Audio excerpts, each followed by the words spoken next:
18-week-old Tramp has more than a fat lip. His entire body is swollen and covered with welts after undergoing a fight for his life, a literal battle with bees. With as many stings as he had more than enough to kill 50% of dogs his size. Here are the stingers they pulled out, more than 400 of them.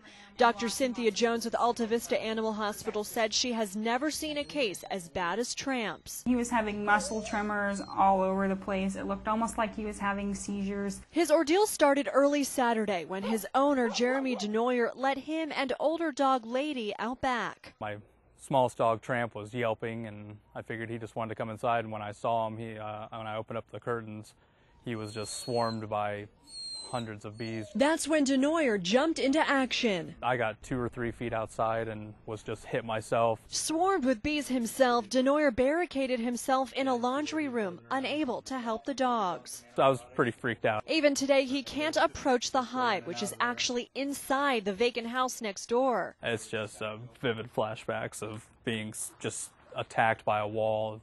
Stings. Firefighters were able to foam down both homes. Denoyer had more than 20 stings, his dog Lady had 50, and Tramp more than 400. I don't ever want to see another bee again, and I'd be okay.